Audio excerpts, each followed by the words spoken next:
She basically said they made the right decision in not picking me. She said it's obvious that I lack professionalism, and it's very evident that I wasn't the right decision. I wasn't the right choice for their fraternity, and they made the right decision. You gotta have enough confidence to keep going, know that you're great, and know that they just missed out. And that's what they did. They missed out on something great, because I know I'm going to become something one day.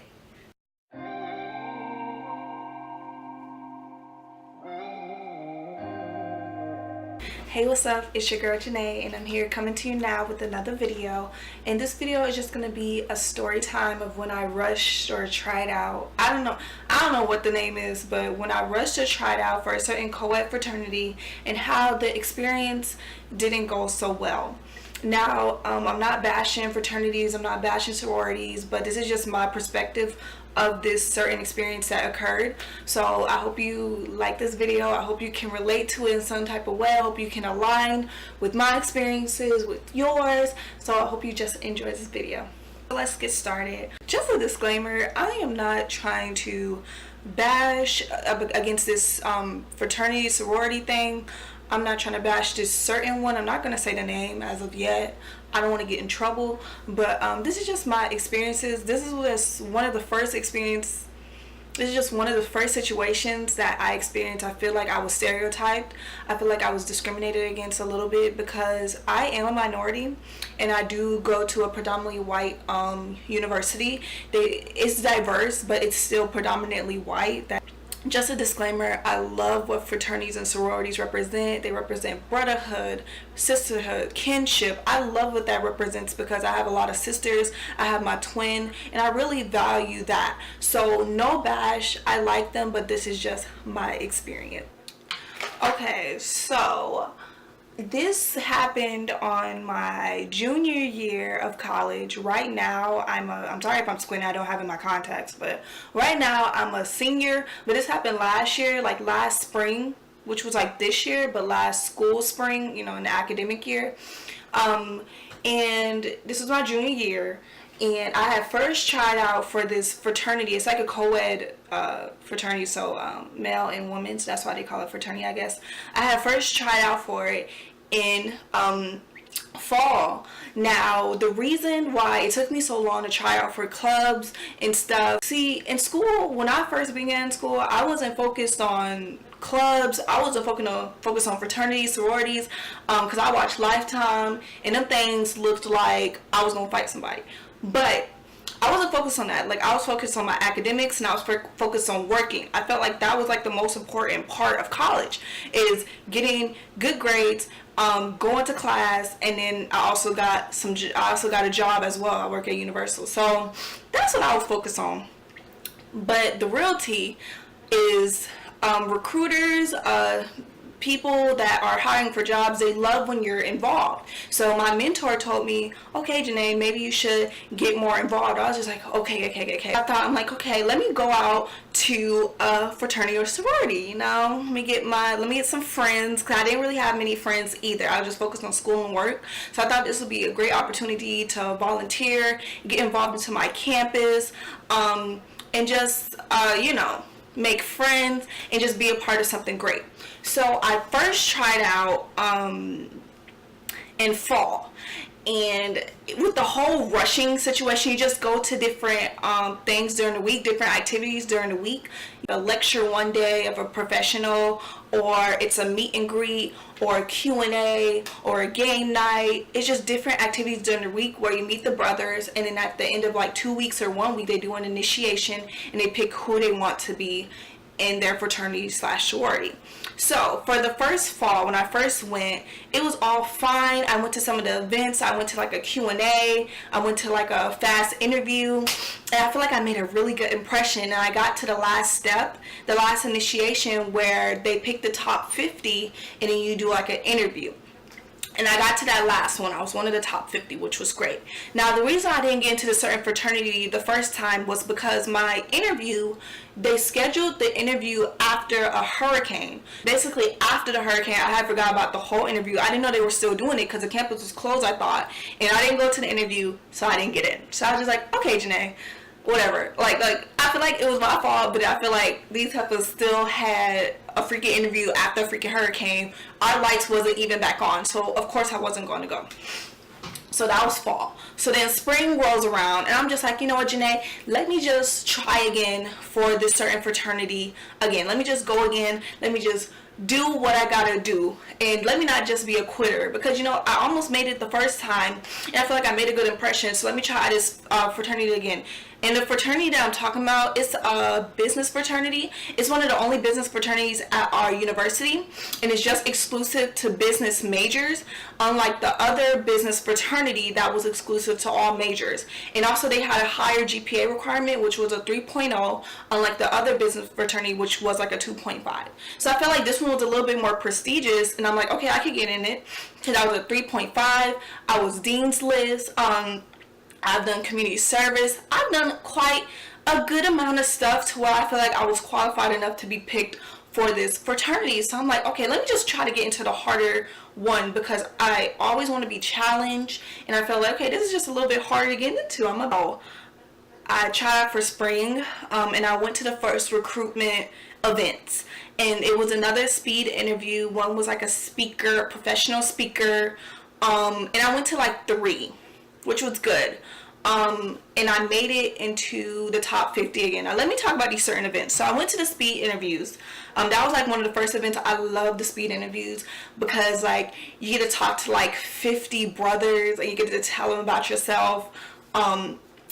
So I feel like I made a good impression, because on the next event they remember my name, they remember my aspiration, and they just remembered who I was. So I'm like, dang, okay, Janae, get it? It was just like when I went to go meet them, they was like, oh, you were Janae. I was just like, yes. It was like, you want to do beauty, hair, because that's kind of what I want to do. I want to own my own beauty and hair company, and open up my own beauty shop / hair salon / beauty store, with great customer service. And if you want to know more about my career goals, I can have a separate video for that. So when I first went to this first recruitment event, I was dressed in like slacks. Well, not slacks. I was dressed in dress pants. I know how to dress pretty professionally. I mean, we take classes on it and stuff. So I was dressed pretty professionally. But the only thing about that is it was raining that day. And at first I didn't want to go to the recruitment event, but I'm like, Janae, just go and go. So it was raining that day, and I wore a little hat. It was like a little kind of Paris hat, and kind of looked like a rolled up beanie kind of, but it wasn't a full on beanie. Give me 1 second while I go show you what I had. I gotta have my glasses on, but it's kind of what it was. I also have a Paris hat, but I can't find it. You know, the little Paris little looking hat. So it wasn't like this. I would never wear anything like this. I love beanies. Like, this is so cute. Like, look at this. But it wasn't like that. What I did was, so sorry about the glasses. I gotta see what I'm doing. So what I had on, I believe it was like, kind of like this, you know? But you couldn't see. I had on like some long weave or something. Not long weave, but I had on like some wavy weave. I could insert a picture. If I could find a picture of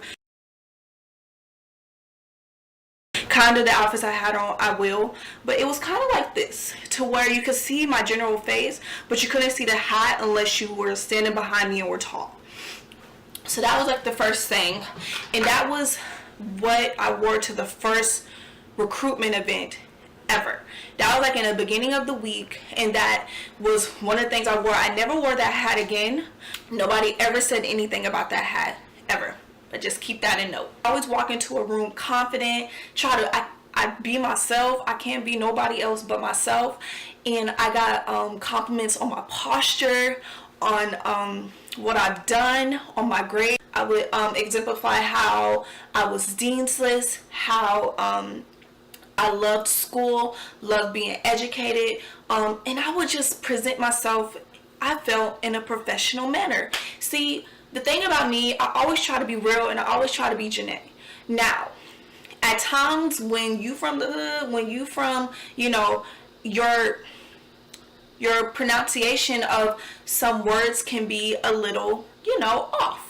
But you know, when you're from the hood, like, that's how everybody speak, like this. Like, what's up, girl? What's up, boo?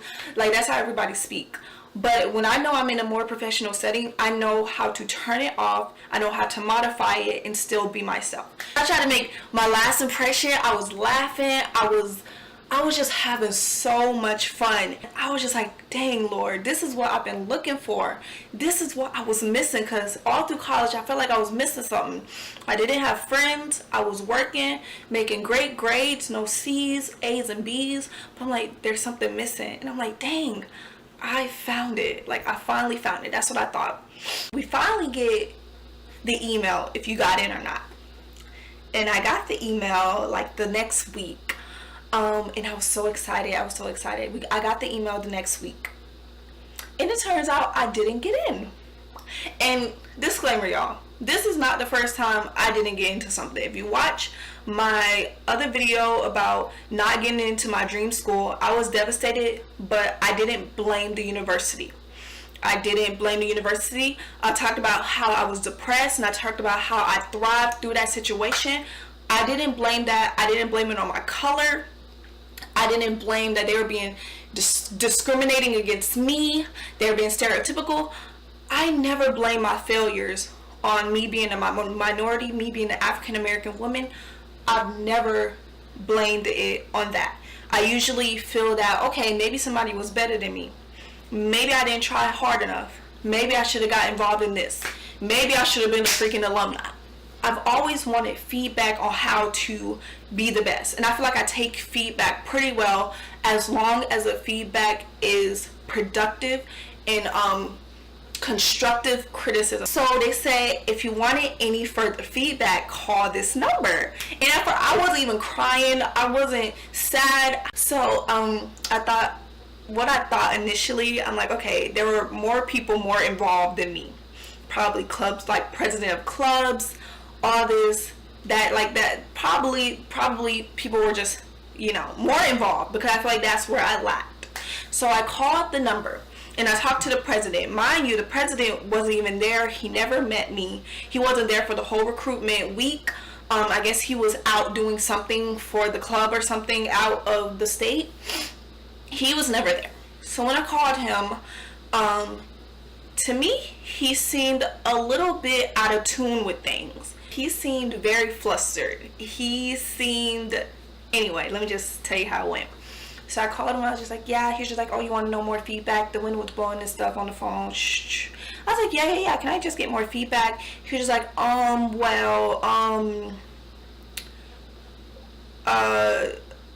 I guess that's how the conversation went. I was talking to the dude, I was talking to the president, and now I remember he was just like, oh, well, the brother said that your professionalism was questioned. And my first response, I'm just like, what? My professionalism? I'm like, well, nobody said anything. I got compliments on my outfit because I wear a little bit of color. So I know one night I wore like a blouse with like burgundy dress pants. They're like a darkish burgundy, so it wasn't loud. And I got a compliment on that, like, oh, you're the only one that wore color. I was like, yeah, because I'm a colorful person, but I tone it down a little bit. So I was like, dang, my professionalism, I'm like, dang, it was some burgundy pants. So when I asked about my professionalism, I'm like, dang, was it the formatting of my resume? Was it the way I spoke? Like, professionalism, that goes into your representation, that goes into how you present yourself. And I was just like, dang. So when I asked him, like, professionalism, I'm like, oh, what happened with it? He was just like, oh, somebody said you wore a beanie. And I was like, yeah, that was on the first night before I got into like the top 30. That was on the first night. And that's all he gave me. And I was just like, oh, so it was just the beanie was why I didn't get into the fraternity. Is that what you're telling me? He was just like, yeah, the beanie questioned your professionalism, and that is why the brothers felt like you weren't qualified enough to get into the fraternity, into the recruitment process, or to pledge into the pledging class. And I was just like, wow. I was just like, wow. My professionalism was questioned on the beanie. It wasn't the way I talked. It wasn't resume formatting. This is what qualifies as professionalism. It wasn't, it was all based, it wasn't even a whole outfit. It was based on one hat that I wore on the first night, days before the initiation. And I was just like, wow. So I was just like, okay, sir, thank you, whatever. I was just like, thank you. So what I did, I still wanted more feedback, because now it just seemed a little, okay, what are you really trying to get at? Like I'm trying to really understand, because now it seemed a little, but I'm like, okay, he wasn't there, whatever. He seemed like he didn't know nothing. Let me just email the vice president, who was a young lady in my class. We had talked before. She was over the events, and she would like present to events. She would MC it. I'm like, let me talk to her. Let me email, because I had her email. And I was like, let me email her. I'm not finna say the complete email, because I'm not sure what that crosses the line of. But let me just say I basically reached out to her. I was just like, well, so-and-so, I know you had met me, you were at the events, and I just wonder if I could have further feedback, because I didn't meet the president or so-and-so. And she was like, thank you for reaching out and stuff like that. And basically, she gave me completely different feedback than what he gave me. She didn't say nothing about professionalism. She didn't say nothing about the hat. I didn't even tell her, what the president had said about the hat. I didn't tell her his feedback at all. She said that I could have been more, I wasn't personable enough, and I didn't make meaningful connections. And I was just kind of confused, because when you're in the recruitment phase, they tell you, oh, you're going to get in, oh, you're this, oh, you're that. Like, don't lead somebody on like that they're going to get in, and then they don't get in, you know? So, that wasn't even it. It was just, they both had conflicting feedback. So she was just like being more personable, and I'm just like, well, why didn't the president say that? He said my whole professionalism was questioned over a beanie, but you're saying have more personality. That doesn't even make sense. First of all, I was the only dark-skinned girl there. I looked different from everybody. Everybody had on just black, and I had on some type of color, some type of spark, and I feel like I differentiated myself against other people, even with personality-wise, but I wasn't in the conversation. But for her to say that, that was just red flag number one, and that's when I started to get upset, because now it just felt like they were starting to pick things apart, different things. So after that, I did send another email, and I told her, I basically expressed that you guys both had different feedbacks. I said, he said something about a beanie. You said something about personality. Now, I don't cuss or nothing. I don't cuss at all. But I did say stupid beanie. That's where I messed up. I said stupid beanie, and I said you need to get your story straight. That's where I messed up, because I could have said that in a better manner than what I was. But I was just so upset that they weren't telling me something that was going underneath the rug. Like, what really was it? What really was it? Was it the way I looked? Was it my skin color? Was it the way I talked? What was it? So I just said that. I was just like, I would suggest that you get your story straight, because your members told me that I would get in. Your members told me that I was memorable. That's what I was getting told. So I don't know where was the miscommunication, and I was just like, there was a miscommunication. Basically, long story short. So after sending that, she sent me something like this. She basically said they made the right decision in not picking me. She said, it's obvious that I lack professionalism, and it's very evident that I wasn't the right decision. I wasn't the right choice for their fraternity, and they made the right decision. And basically, once I got that email, I was like, wow. It's supposed to be a professional business fraternity, and they respond like that. I couldn't believe they respond like that. Oh, you made the right decision. Oh, you obviously like. I'm just like, really? So you're telling me my professionalism was questioned, but you send an email like that. You send a salty email. I mean, I was salty, but you sent even a more saltier email just like that. So once I got that, I was really flabbergasted. I was really in awe, because I've never experienced anything like that. I never receiving that email. I was so shocked. I didn't cry. I didn't get sad. I didn't, not at first, I didn't cry, I didn't get sad. I was like, dang, Janae, obviously I didn't belong in that fraternity, because it just showed how unprofessional, it just showed how nasty, it didn't show professionalism. It didn't show that they were this prestige fraternity. It didn't show that once they sent me that email. And I'm like, dang, Janae, you're up here getting upset, you're up here getting sad for a fraternity that you don't even belong to. They don't even respect you. And once they said that, I'm like, dang, Janae, I'm so glad she sent that, because I'm glad I didn't make it into that fraternity, because that's not something I want to be a part of. That's not something that I want to represent. Something nasty like that. Oh, you're telling this evident student that's just trying to be a part of something, oh, it's obvious that you lack professionalism, oh, all this. And I'm just like, dang, like, y'all really gonna respond like that? I'm like, nah, it's not even worth it. It's not even worth it. And I was so glad she sent me that email. I sent her. I'm so happy that I didn't get into it. But I was thankful for her showing me that I didn't fit into that fraternity, because obviously they was looking at something other than professionalism, for something further than professionalism, and something further than personality. It's hard to explain this when you're not in my position, and I'm not trying to make excuses because I'm black, or because I'm a minority, or because the way I talk. I'm not trying to make I'm not trying to make excuses for something like that, but you know when something's not right. Something like that, that back and forth had never happened to me before. So I went to my mentor and I told her the situation. And at first I was just like, maybe I was like completely wrong. Like what, like all I wanted to do was fit in. All I wanted to do was just make friends, fit in, and I tried to show myself as best as I could. I really did. And I thought I did a good job. And I went to my mentor, expressed to her, and she's like a very great role model to me. She tell me how it is, but she's like the director of one of the organizations, multicultural organization at UCF, and she's just amazing. And she gave me a lot of insight on this situation. But she said I had a lot to offer, and she said I should be glad that I spoke up.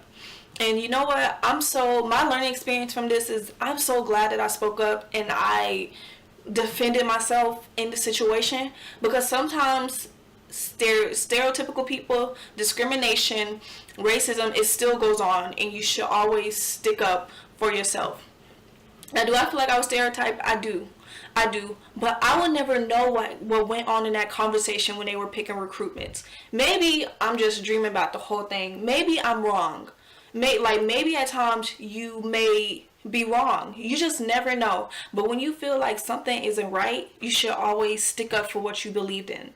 So maybe that wasn't my calling. I was depressed about that situation afterward. I did apologize to the fraternity because I feel like I shouldn't have sent that email when I had so much animosity and what I was feeling about the rejection and about the different feedbacks. I feel like I shouldn't have sent that email. It could have been way more professional. It could have been. I'm not even gonna lie. I had somewhat to blame in the situation as well as the fraternity. I just know something wasn't right, and you should follow your gut. You should, if you feel like something isn't right, you should always stick up for yourself, but do it in a professional, mature manner. I was just so depressed, like, dang, why didn't I get picked? I wanted to get picked. I was just so depressed for a long time, but sometimes it just doesn't happen like that, and it's cool, and they showed me their true colors, so I could care less about them heifers, about them stereotypical heifers, because I know I was amazing. You gotta have enough confidence to keep going, know that you're great, and know that they just missed out. And that's what they did. They missed out on something great, because I know I'm gonna become something one day. That was my story time. I hope you enjoyed my video. Thanks for watching, and yeah, I'll be coming up with more of these story time videos. Going to a predominantly white university, a PWI, you come across these from time to time, and I do have some more story times other than this stupid fraternity. I do have some more story times other than this, so if you would like to listen to those, I will have those coming up, and I'll also have a video on why I did choose a PWI instead of an HBCU, And yeah, and do I regret it or not? That's gonna be one of my next videos, so stay tuned. Like, subscribe, comment, do whatever you want to do. Boy.